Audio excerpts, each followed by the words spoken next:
오늘 함께 주시는 성경 말씀 로마서 6장 1절에서 11절입니다. 로마서 6장 1절에서 11절 세 번역으로 제가 봉독하겠습니다. 앞에 화면을 보시면 되겠습니다. 그러면 우리가 무엇이라고 말을 해야 하겠습니까? 은혜를 더하게 하려고 여전히 죄 가운데 머물러 있어야 하겠습니까? 그럴 수 없습니다. 우리는 죄에는 죽은 사람인데 어떻게 죄 가운데에서 그대로 살 수 있겠습니까? 세례를 받아 그리스도 예수와 하나가 된 우리는 모두 세례를 받을 때에 그와 함께 죽었다는 것을 여러분은 알지 못합니까? 그러므로 우리는 세례를 통하여 그의 죽으심과 연합함으로써 그와 함께 묻혔던 것입니다. 그것은 그리스도께서 아버지의 영광으로 말미암아 죽은 사람들 가운데서 살아나신 것과 같이 우리도 또한 새 생명 안에서 살아가기 위함입니다.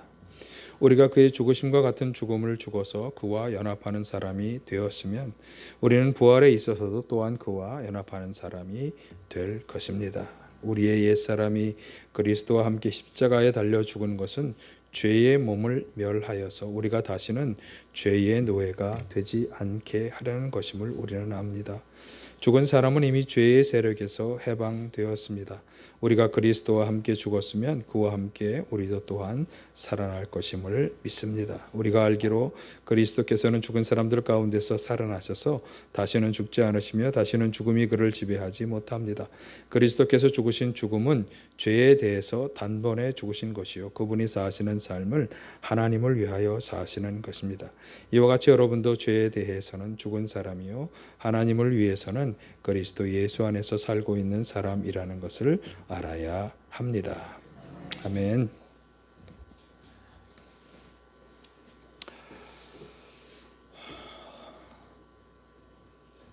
오늘 본문 말씀을 제가 묵상하면서 복음에 관한 것을 우리가 다시금 확인하고 또 굳건히 우리가 확신 가운데 나아가야 한다.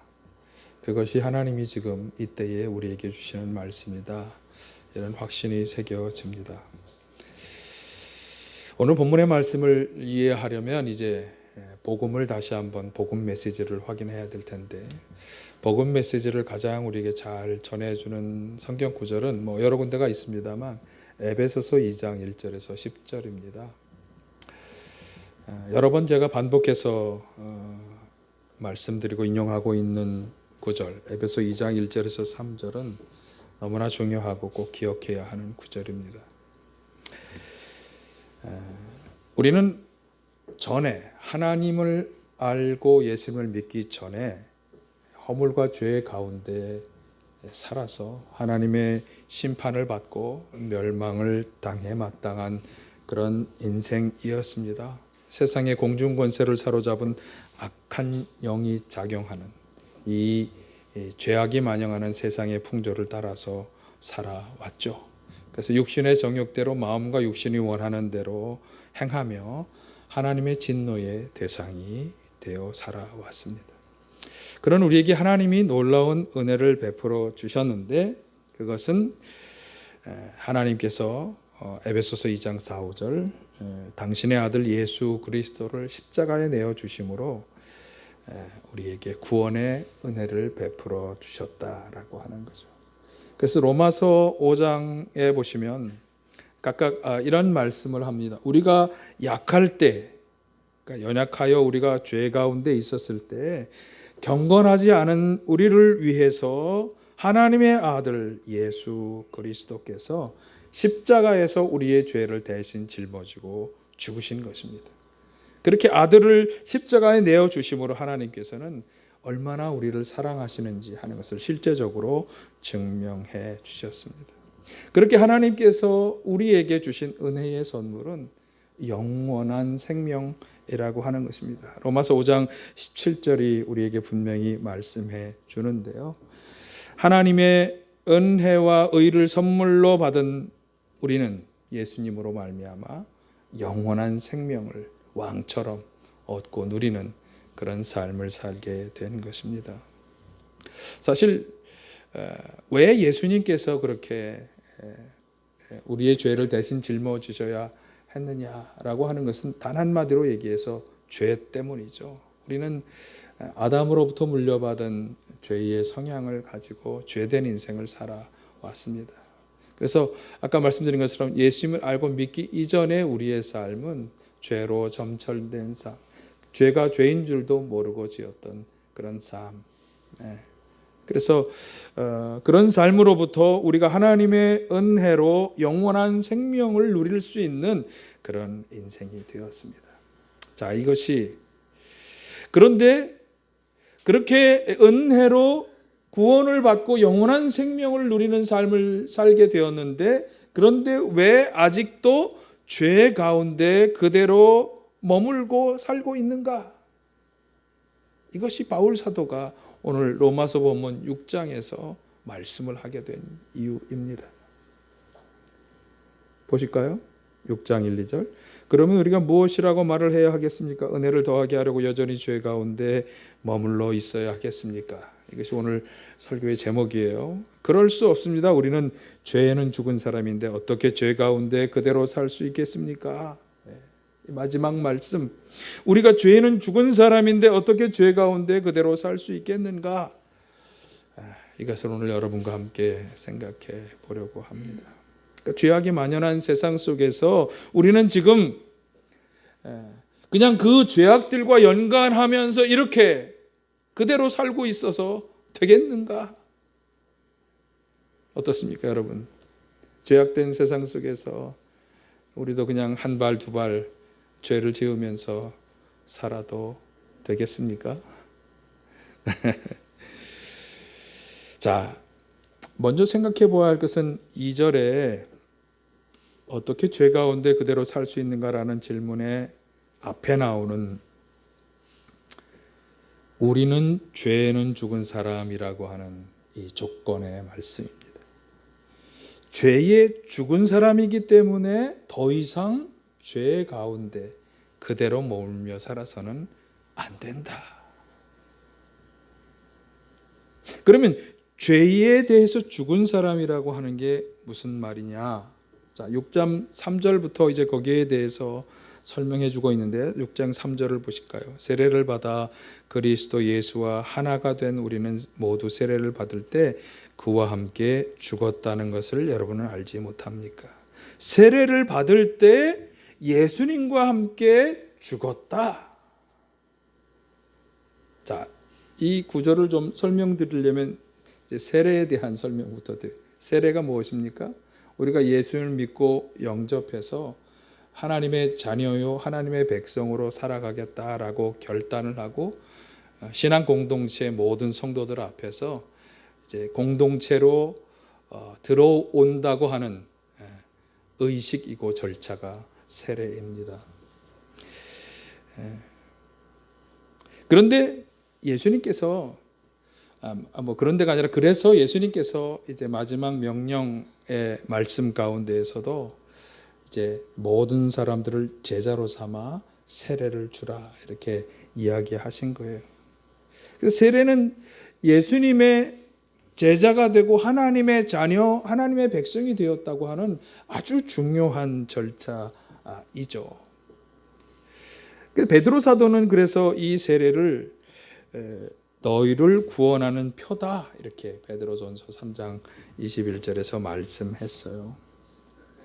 자, 그러면 세례는 예수를 믿고 영접한 성도들이 그리스도인 공동체로 들어오는 아주 귀한 절차이고, 그래서 구원을 얻게 되는 어떤 증거로 우리가 삼을 수 있겠는데, 그런데 오늘 본문 6장 3절에 보니까 아주 중요한 의미가 그 안에 들어있는 것을 우리가 알 수 있습니다. 세례를 받음으로 우리는 어떻게 되느냐? 예수님과 하나가 된다는 것입니다. 그래서 그리스도와 함께 죽었다 그렇게 표현하고 있습니다. 갈라디아서 3장 27절에 보면 세례를 받아 그리스도와 하나가 된다. 또 골로새 3장 2장 11절에 보면 그리스도와 함께 세례로 우리는 묻힌다, 죽는다 그렇게 말씀하고 있습니다. 그러니까 우리는 세례를 받는 순간 그리스도인 공동체, 구원의 공동체의 일원이 됨과 동시에 우리를 구원하기 위해서 십자가에 달려 죽으신 그 예수님과 함께 죽는 것입니다. 그래서 죄에 대해 죽었다 그렇게 표현하고 있는. 그런데 죽었다라는 표현에 거기 보면 죄에 대해서라고 이야기하는 것을 갈라디아서 5장 24절은 이렇게 설명합니다. 그리스도께 속한 사람은 정욕과 욕망과 함께 자기 육체를 십자가에 못 박았습니다. 그러니까 육체에 끌어오르는 정욕과 욕망을 십자가에 못 박는다라고 하는 사실이 죄에 죽는다라고 오늘 본문 3절에서 표현하고 있는 것입니다. 자, 여기서 주의해야 할 것이 있어요. 육체의 정욕과 욕망을 앞으로 다가올 미래에 십자가에 못 박아야 한다라는 말이 아니라 이미 십자가에 못 박아 죽였다라고 이야기하고 있는. 예수님께서 십자가에 달려 죽으시던 그 순간에 우리가 예수님을 믿고 영접한 사람들은 죄에 대해서는 죽은 사람이 되었다라고 하는 거죠. 그 모든 죄된 것이 이미 다 십자가에 못 박힌 사람이 되었다. 누가 그렇게 해주는 거예요? 우리가, 하나님이 그렇게 선언해 주신다고 하는 거예요. 아니 목사님, 예수님이 죽은 게 2000년 전의 일인데 오늘날 우리가 예수님을 영접한다면 어떻게 2000년 전에 죽으실 때의 사건을 우리가 지금 경험한다고 말할 수 있을까요? 네, 과학적으로 합리적으로 저도 설명할 수 없습니다.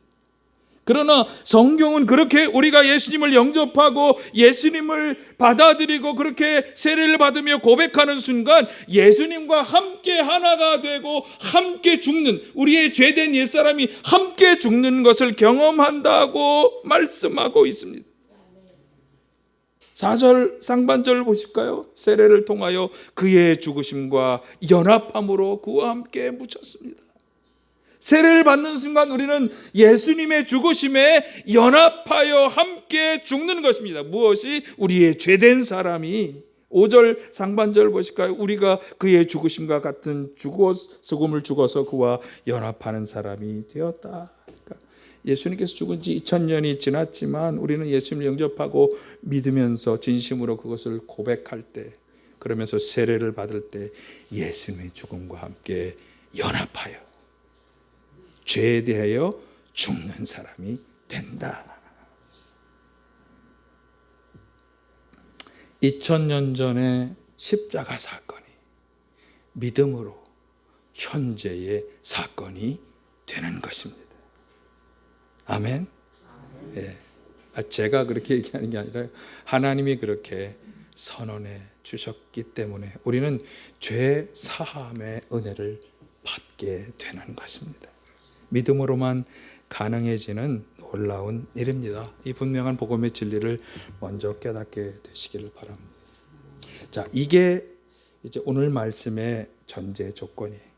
이렇게 예수님과 함께 죄에 대해서 죽었기 때문에 우리들에게 따라오는 몇 가지 중요한 진리가 있습니다. 6, 7절을 보실까요? 6, 7절 오늘 본문. 우리의 옛사람이 그리스도와 함께 십자가에 달려 죽은 것은 죄의 몸을 멸하여서 우리가 다시는 죄의 노예가 되지 않게 하려는 것임을 우리는 압니다. 죽은 사람은 이미 죄의 세력에서 해방되었습니다. 자, 몇 가지 아주 중요한 것을 말씀하는데, 죄를 범하였던 우리의 옛사람이 예수님과 함께 십자가에서 죽었기 때문에 자, 다시는 죄의 노예가 되지 말아야 한다. 왜 죄의 노예를 얘기하는가 하면 우리를 죄의 노예로 삼으려는 세력이 그동안 우리를 잡아왔었는데 마지막에 보면 거기서부터 해방이 되었기 때문에 이제는 죄의 노예가 되지 말아야 한다. 그러나 생각해보면 이 세상은 여전히 호시탐탐 우리를 죄악으로 이끌어가려고 얼마나 많이 유혹하고 도전하는지. 빌립보서 2장 15절에 보면 이 세대를 가리켜서, 빨리 넘기세요. 여러분은 흠이 없고 순결해져서 구부러지고 뒤틀린 세대 가운데 흠없는 자녀가 되어야 한다고 말씀합니다. 이게 2000년 전에 바울 사도가 예수님이 이 땅을 떠나신 지 채 100년도 되지 못해서 기록된 서신에서 이미 이 세상이 어떤 세상이다? 구부러지고 뒤틀린 세상이다라고 이야기했습니다. 2000년 전이 지난 오늘날 우리는 어떻습니까? 그래서 바울 사도는 오늘 인용하지 않았습니다만 로마서 12장 1절에서 세상의 풍조를 본받지 말라. 그것은 이제 세 번역의 번역이고요. 여러분이 가진 개역 개정성에서는 이 세대를 본받지 말라. 이 세대, 바로 그 세대는 어떤 세대? 지금 말한 것처럼 구부러지고 뒤틀린 세대, 죄악이 만연한 세대, 그 뒤에서 하나님께 불순종하게 하는 악한 영이 작용하는 세대, 그 세대의 풍조를 본받지 말아야 한다. 그래서 우리는 그 세대의 풍조의 강압적인 도전과 맞서 싸워야 하는 것이죠. 그러니까 예수님과 함께 우리의 옛사람, 죄된 옛사람의 몸이 다 죽었기 때문에 이제 우리는 어떻게 해야 한다? 그 죄의 뇌로 다시 끌고 들어가려 하는 이것들과 싸워 이겨야 한다. 이 영적 싸움에서 승리하시기를 간절히 바랍니다. 자, 그리고 나서 오늘 본문이 우리에게 말씀해 주는 아주 중요한 소망의 말씀이 있습니다. 죄에 대해서 죽었기 때문에 이제 요청되는 건 죄의 노예가 되지 않게 싸우라는 것이고, 우리가 가질 수 있는 아주 중요한 소망은 4, 5절에 보시면 예수님이 이제 죽은 사람 가운데에서 살아나신 것처럼 우리의 옛사람이 세례를 통해 그분의 죽으심과 함께 연합하고 함께 묻히기 때문에 우리는 새 생명 가운데 살아갈 수가 있고, 그 새 생명 가운데 살아갈 수 있는 것은 우리가 예수님과 함께 죽음을 이기고 살아나는 사람이 되었기 때문이다. 아주 단순화시키면 예수님의 세례를 통해 예수님의 죽으심과 함께 죽지만 또한 예수님이 함께 죽음을 이기고 살아나는 것처럼 우리도 죽음을 이기고 살아나게 될 것이다. 예, 부활을 말씀하는 거예요. 예. 예수님이 죽음을 이기고 부활하신 것처럼 우리도 부활할 수 있다고 하는 소망을 가지게 되었다. 이것이 첫 번째 이야기해 주는 거예요. 고린도전서 15장 20절 23절은 뭐 이것을 우리에게 아주 잘 말씀드리는 첫 번째 구절이잖아요. 예수님이 죽은 사람들 가운데서 살아나시는 첫 열매가 되었다. 그래서 모든 사람이 다시 예수님처럼 살아나게 될 텐데, 첫 열매는 그리스도이고, 그리고 그 다음은 그리스도께서 재림하실 때 그리스도께 속한 사람들이 이제 부활에 참여하게 될 것이다.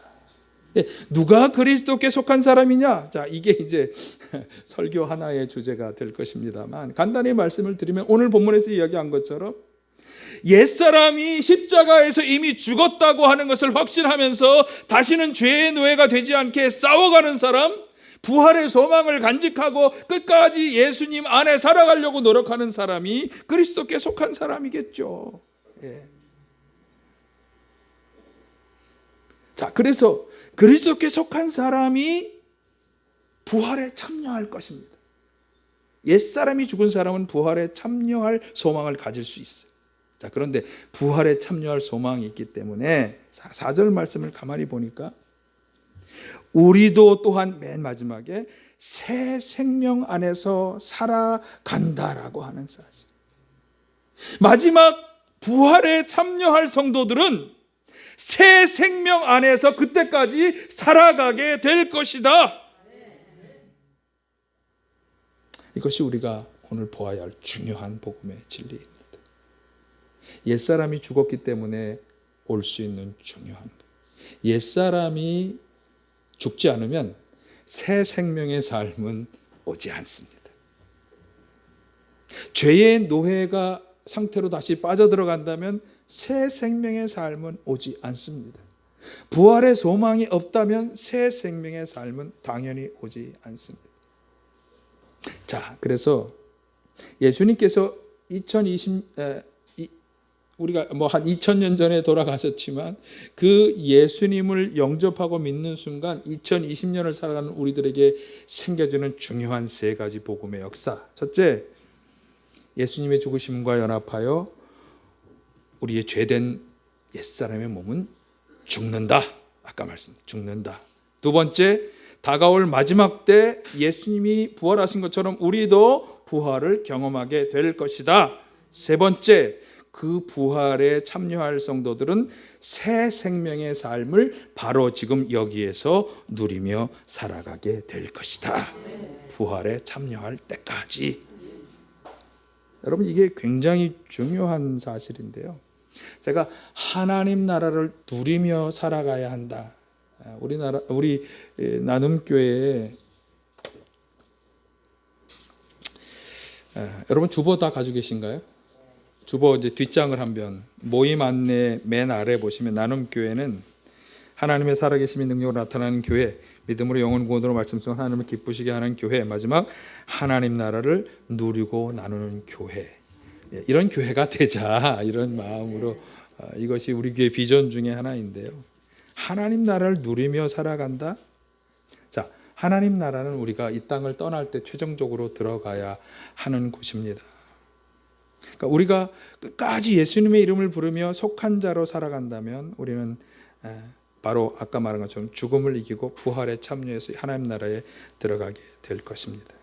자, 그런데 복음서에 누가복음 17장과 또 마태복음 12장에 보면 예수님이 하나님 나라는 지금 너희 가운데 있다. 17장 21절을 비춰보세요. 하나님 나라가 언제 오느냐고 물을 때 여기 있다 저기 있다 말할 수 없는데 어떻게 되느냐. 하나님 나라는 너희 가운데 있다. 이렇게 말씀하셨고요. 마태복음 12장 28절에 보면 예수님이 성령을 힘입어서 귀신을 쫓아낼 때 그때 하나님 나라가 너희에게 와 있다라고 말씀하셨어요. 그러니까 예수님께서 성령의 능력을 힘입어 하나님이 부어주시는 성령의 능력으로 무장되어서 행하시는 많은 치유의 기적들, 축사의 기적들을 통해서 바리새인들이 야 귀신의 힘을 빌린 거 아니야? 그때 예수님이 나는 이것을 성령의 능력으로 힘입어서 이 일을 해가고 있는 것이며 지금 성령께서 나를 통해 이 일을 해가고 있는 이 현장에는 하나님의 나라가 이루어지고 있는 것이다 라고 말씀하셨어요. 그러니까 여러분, 우리가 제가 누누이 말씀합니다. 예수님처럼 우리도 예수님이 가진 믿음과 동일한 믿음으로 우리도 예수님이 하신 일을 행하고 그보다 더 큰 일도 행할 수 있다고 요한복음 14장에서 말씀하셨는데, 그러니까 예수님이 하신 그 일들을 우리가 하나님의 성령의 도우심으로 능력을 힘입어서 그 일을 행할 때 우리 가운데 무엇이 이루어지고 있다? 하나님 나라가 이루어지고 있다. 우리도 하나님 나라의 역사를 경험하고 누릴 수 있다라고 하는 사실. 여러분, 하나님 나라가 어떤 곳입니까? 다툼과 분쟁이 없고 차별도 슬픔도 없는 것, 탄식도 없는 것, 평안과 기쁨이 가득한 것, 연약함과 아픔과 질병과 상처들이 다 치유되고 회복되는 것, 부요함이 없이 모든 것을 다 풍성하게 누리는 곳, 하나님 나라. 이것을 우리가 누리고 나누며 누리며 살아갈 수 있다. 아멘. 진실로 아멘이십니까? 네. 이것이 누가 이런 것을 누릴 수 있다? 죄된 옛사람과 완전히 십자가에서 결별했다고 하는 확신을 가지고 부활의 소망을 가지고 죄와 싸워 이기는 성도, 그런 성도에게 주어지는 은혜다. 이것이 오늘 죄의 노예가 되지 말아야 한다. 그 다음에 지금 여기에서 하나님 나라를 누리며 살아야 한다. 부활의 소망을 가지고. 자, 그런데 예수 그리스도를 통해서 이 죽음과 부활의 역사를 지금 체험하며 살아가는 성도들에게 요청되는 아주 중요한 한 가지가 10절에서 말씀되고 있습니다. 10절을 보실까요? 그리스도께서 죽으신 죽음은 죄에 대해서 단번에 죽으신 것이요 그분이 사시는 삶은 하나님을 위하여 사시는 것입니다. 우리보다 먼저 죽음과 부활을 경험하신 예수님께서는 그분의 나머지 삶을 어떻게 사셨느냐? 하나님을 위하여 사셨다. 하나님이 그분에게 맡겨주신 소명과 사명을 최선을 다해 감당하시는 삶을 사셨다. 그래서 오늘 우리들에게 또 요청하는 것 11절 이와 같이 여러분도 죄에 대해서는 죽은 사람이요 하나님을 위해서는 그리스도 예수 안에서 살고 있는 사람이라는 것을 알아야 합니다. 자, 이 말은 잘 해석해야 합니다. 여러분이 저와 같이 제가 지금부터 드린 설명과 같이 해석하시기를 간절히 바랍니다. 저도 성령께서 영감을 주셔서 이렇게 해석하는 거니까. 죄의 욕망과 정욕을 따르던 옛사람이 예수님과 함께 죽었다면 예수님과 함께 우리는 부활에 참여할 것이고 지금 여기에서 하나님 나라를 경험하며 살아갈 수 있어요.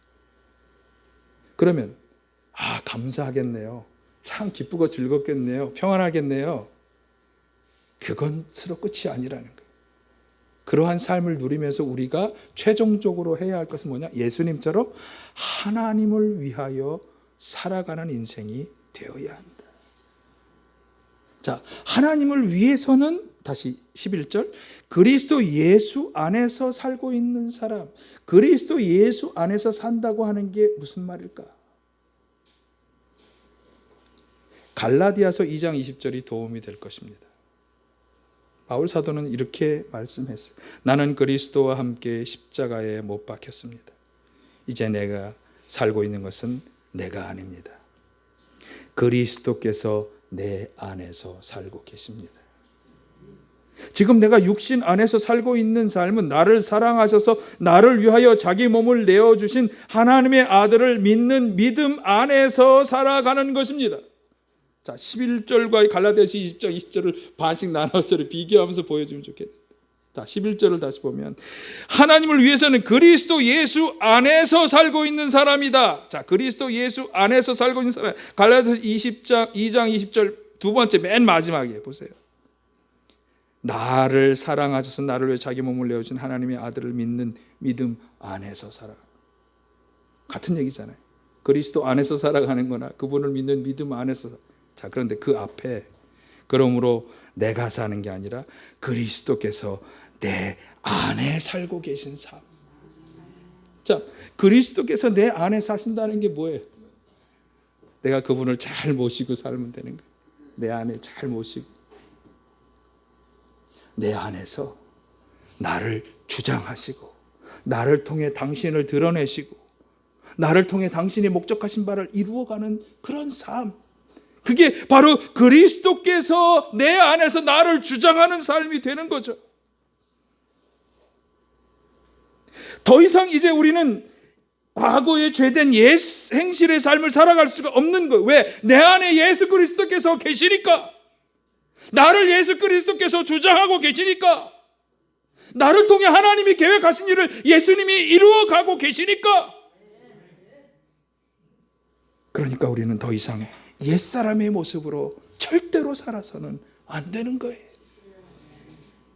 그리스도께서 내 안에서 살고 있는 사람으로, 그리스도를 믿는 사람으로, 그리스도 안에 있는 사람으로 우리는 살아가야 하는 거예요. 나를 통해 예수 그리스도가 드러나고 나를 통해 예수님께서 하신 것처럼 하나님께 영광을 돌리는 삶이 되어야 하는 거예요. 이게 바로 성도들이 살아가야 할 새 삶의 모습인 거예요. 그러니까 다른 사람이 여러분을 볼 때 누구를 봐야 돼요? 여러분이 50년, 60년, 70년 살아왔던 인생이 여러분에게 드러나는 삶? 보통 사람은 그렇잖아요. 보통 사람은 자기가 살아온 세월이 그를 통해 드러나잖아요. 그가 어떤 세월의 삶을 살았는가가 많은 사람들은 그 얼굴과 모습과 말하는 것 모든 인생을 통해 그게 드러나고 살고 있잖아요. 그러나 우리는 어떤 인생을 살아야 되는 거예요? 왜냐? 더 이상 옛사람은 우리에게서 죽었어요. 이제 우리는 우리가 살아가는 삶의 모습을 살아보면서 우리는 다른 사람은 우리를 통해 뭘 봐야 돼? 예수 그리스도를 보아야 되는 거예요. 나를 통한 예수님의 역사를 보아야 되는 거죠. 나를 통해 예수 이렇게 사셨던 것처럼 하나님께 영광을 돌리는 모습을 보아야 되는 거죠. 여러분, 서로에게서 예수 그리스도를 발견하실 수 있기를 간절히 축원합니다. 야, 저 사람 안에 예수님이 살고 있는 게 틀림이 없어. 그런 인생을 살아가야 한다고 하는 거죠. 그래서 다시 한번 오늘 질문, 여전히 죄 가운데 머물러 살아야 하겠습니까? 결단코 아니죠. 그렇죠? 결단코 아니죠. 이제는 나를 통해 예수 그리스도께서 사신다고 하는 것을 증명하는 삶으로 부부간에, 자녀들에게, 우리 다른 성도들에게 보여주고 증거하는 삶을 살아가시기를 간절히 축원합니다. 사랑의 아버지,